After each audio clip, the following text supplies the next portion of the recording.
2, 1. Oh, shit. There we go.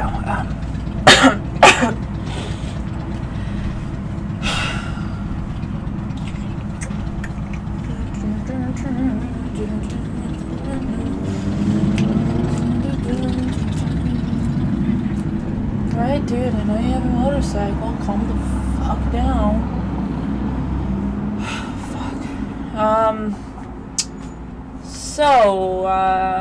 I'm gonna start talking since it's sort of weird to be walking down the street with this mic on and not be talking.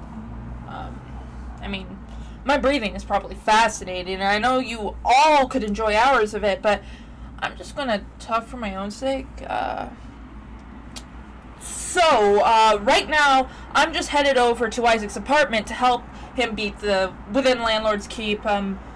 I'm not sure if we've covered that on the podcast yet, because apparently it's a pretty underground indie game for us homeschoolers, but that's what I'm helping him out with. Apparently he's stuck on Mr. Johnson's office level for like a week now. That means no water temple, Jesus. Amateur. Other than that, I had a candy bar earlier today.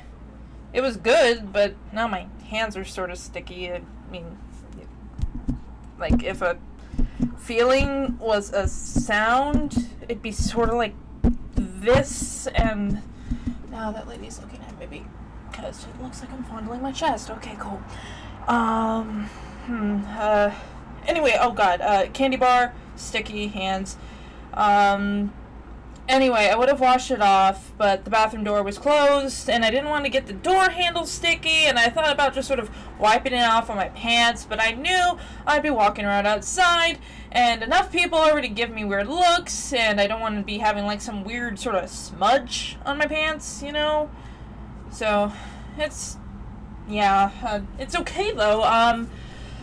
It's pretty much gone now. I also sort of have a toothache from eating the thing, though. I've noticed I sort of get a toothache whenever I eat something with a lot of sugar, or, something that is solid, or liquid, and actually Hello, lucky student. You have... Oh my god! Jesus. You done? What the hell are you doing? You can't just pop up in a puff of smoke in front of a guy. You nearly gave me a heart attack.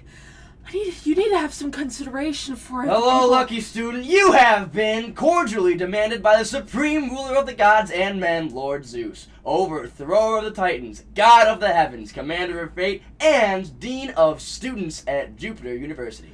Who the fuck are you? Hermes, god of a lot of things. I'll give you the list, but I'm on the clock, and part of my contract is to not list my titles, as it tends to remind Dad, Lord Zeus, all the things he isn't ruler of. Besides, gotta beat the schedule. I got dead souls to sign off on, and it's a sporting event that I need to commentate tonight, so if you could just come with me.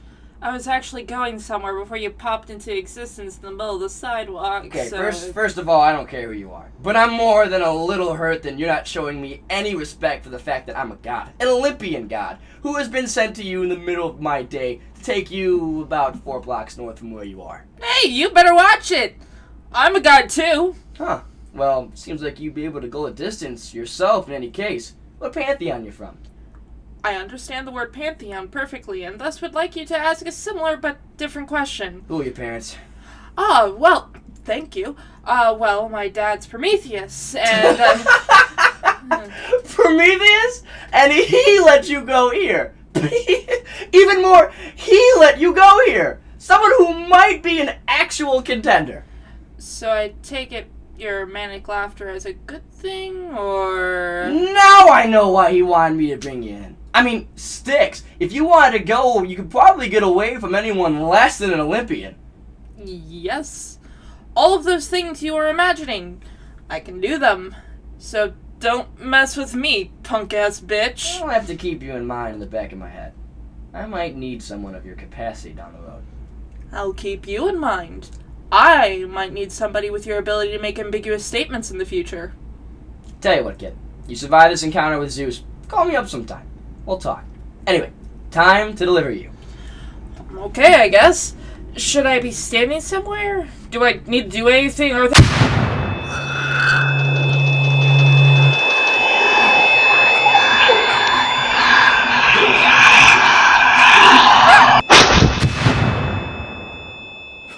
What just happened? Short-range teleportation.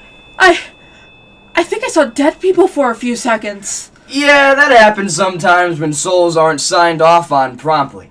They all complain to me. They said, look, I heard things I don't think anyone was meant to hear.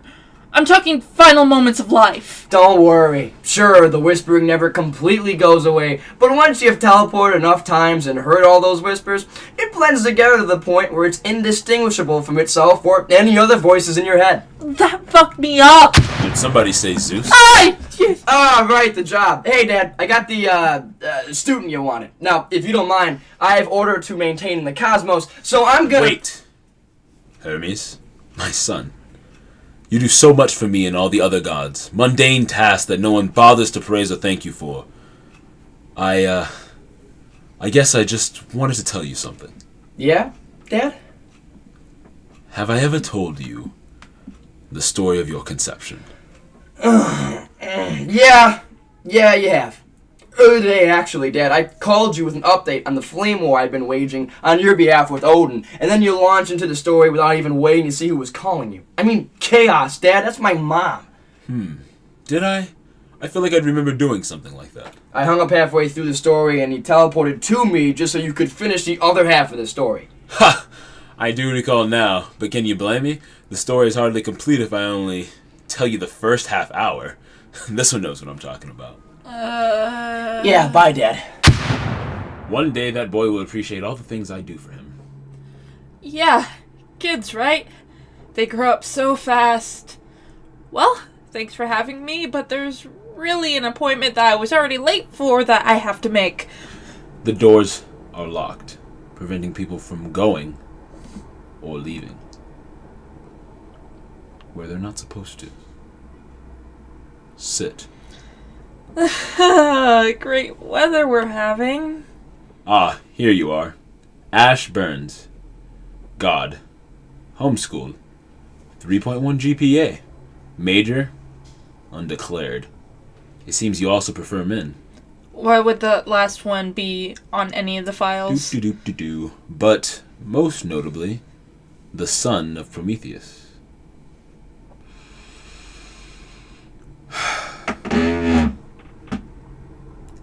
I want to tell you a story, Ash. If it's a story of my conception, I don't want to hear it. Though if it's a story about how you know the story of my conception, no, never mind. I still wouldn't want to hear it. As you might be aware, Prometheus and I have a bit of history. Please don't say sexually. Please don't say sexually. Please don't say sexually. Unfortunately, it never amounted to anything physical. No, you see, your father was a great help to me when I overthrew my own father, Kronos. Granted, Prometheus always had a certain knack for foresight, so he knew the outcome of the Titan War before anyone else. There are a few things that made him particularly good to keep around. His foresight, powers more ancient than my own, a rockin' bod, being closer to true omnipotence than most other deities in any pantheon. I'm not really sure how to react to any of this. Please, you can sing my praises at the end of the story. Even though your father was powerful on top of being a solid 9.5, he overstepped himself. He created humans. Now don't get me wrong.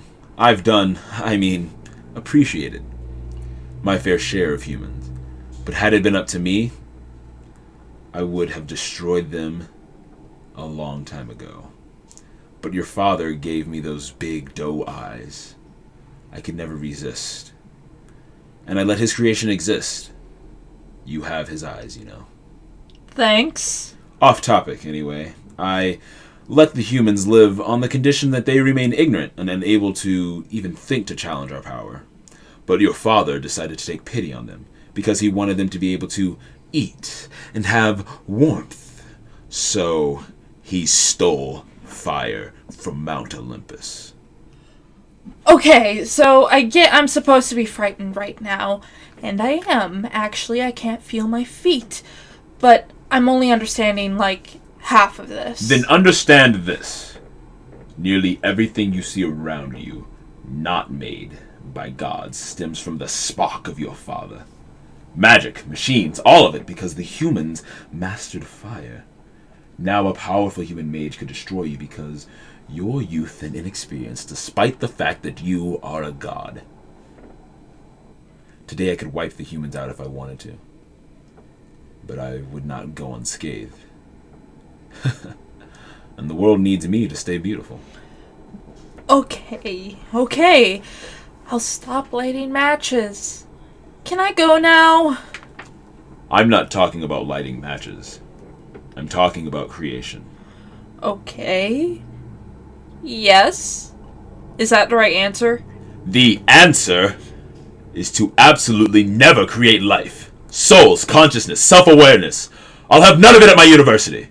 Should you be tempted to break this restriction, remember that when I punished your father, it was by having him tied to a rope so that the winged vermin of the sky could appease their hunger on the immortal flesh that kept him alive as bone was stripped of skin and muscle, fat and blood, only to repair itself and to be deflowered once again. There are 7 billion products of his creation on this earth, and he suffered a death for each and every one. That was a millennia ago. I inflicted this judgment, and it was only 100 years ago that I cut his ropes, content with his suffering. My anger had gone unsated for 10 decades, and in that time I have infinitely added to the countless methods of punishment I had already concocted over the ages. Keep this in mind should you ever begin to consider the ancient footsteps of your father with longing eyes, for those footsteps are bled with the blood of millions. Any questions? Could you stop playing footsie with me under your desk? Well, don't hate the player. I just want you to know, I understand. This is a confusing time for you, Ash.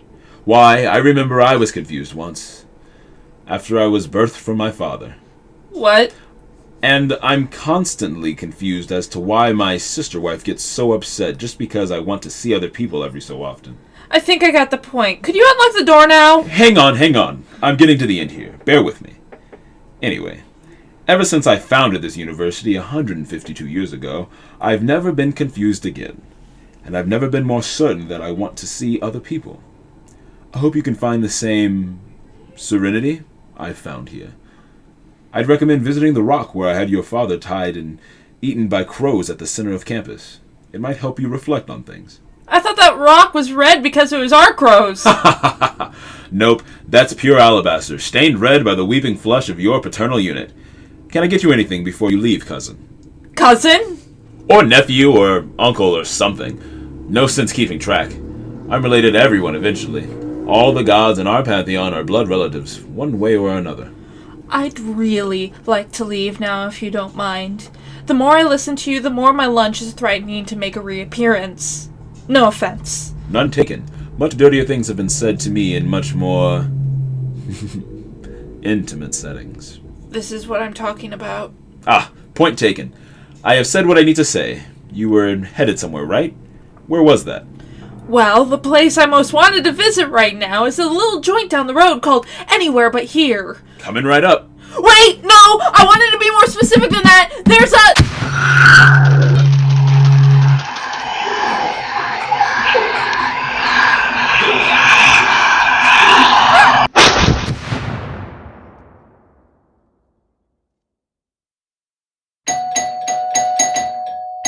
Isaac?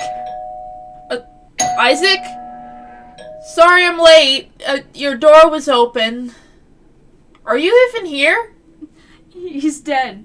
Isaac's dead. Oh, hey, Leah. I didn't see you curled up under that overturned sofa. How do you know Isaac's dead? Wait, did you have to collect his soul?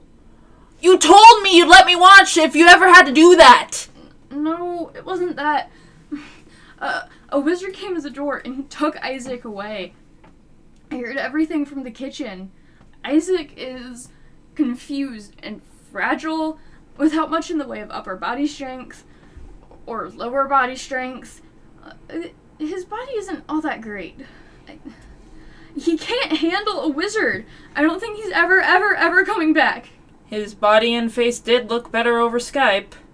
So did his personality. Right. Anyway, he was supposed to buy me more food today. And I haven't even eaten since yesterday. Okay, well, I can get food for you. Do you want to look for him first? Nah, food first. I'll be back later. Then we can look for him. Unless I'm tired. I'll probably be tired. We can look for him tomorrow. Okay then. Well, then should I, You can stay here until I get back. If Isaac's dead, I'll need a new roommate anyway. Peace out. Okay. So, today's been pretty weird. I'm pretty sure I was sexually advanced upon by a god who was also my cousin and the dean of the university I'm going to, and now I'm standing in the middle of a room that's totally ruined by my friend's crazy church grim roommate. I'm gonna make a fort.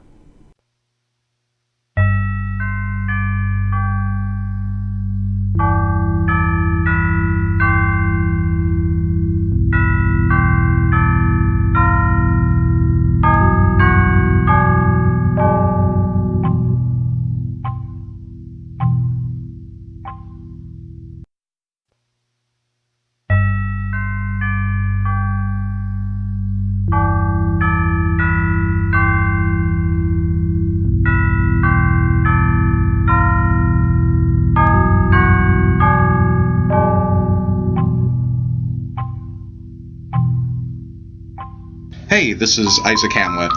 Sorry if the sound sounds a little weird, because due to technical difficulties, I'm recording on my laptop mic.